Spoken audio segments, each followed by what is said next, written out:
In our last lesson, we looked at hypertext links like this one here, which are absolute links showing a complete URL. And we also learned about the target attribute, which can open a link in a blank page. In this lesson, we're going to look at these relative links, like these. These relative links are relative to the location of the current document. In this case, our current document is loaded here at bw.org/miscellaneous links hyperlinks.html. So a relative link like this one, which just says here.html, will come up in the same directory. The browser, when it looks for that link, will look in the current directory. It'll look at this part of the URL, and it'll remove this part of the URL, and attach the relative URL to the end of the current directory part of the URL of the current page. So in other words, when we click on this link here, that is just a link to here.html, and I've put the text of the links right next to them so that we can see them on the browser page as well. When I click on the link for here.html, the browser will look in the current directory and create a URL using this part all the way up to the last slash and the new file name.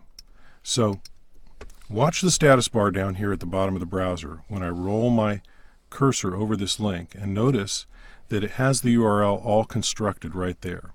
All the browsers I've ever seen do this.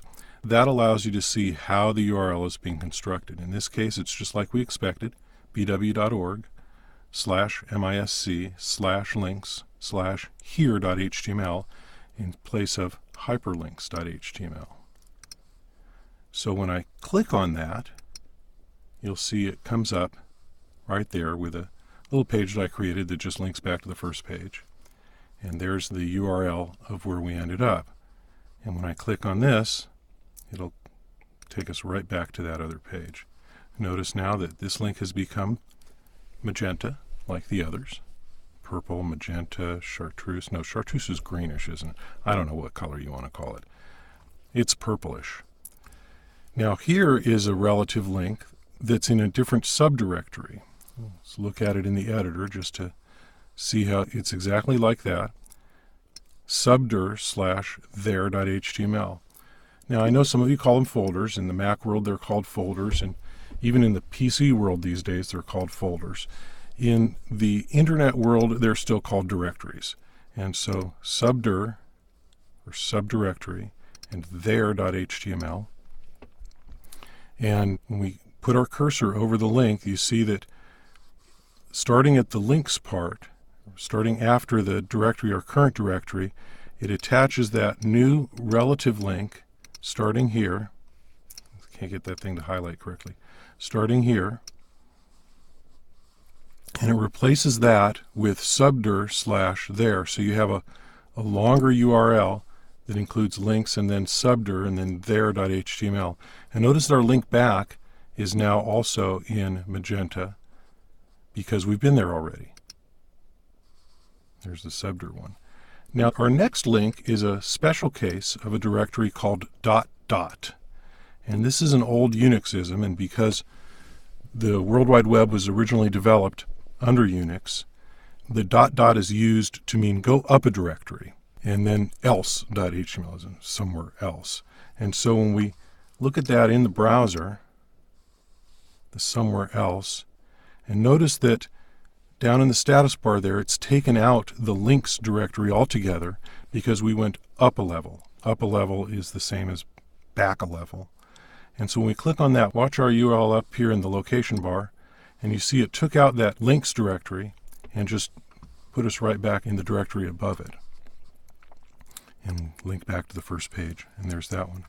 And finally, our last link is a link not to an HTML page at all, but to an image, a GIF. And I know many of you say GIF, and that's okay. We're tolerant here at lynda.com, but I say GIF because I've been saying GIF for many, many years, and so I continue to say GIF. And I think either way is understandable. In any event, it's in the images subdirectory, and it's url.gif, and it's actually a useful little picture. It's a picture of how a URL is constructed that I made for the Creative HTML book, and it shows the different parts of the URL, some of which you've never seen, some of which you'll never see.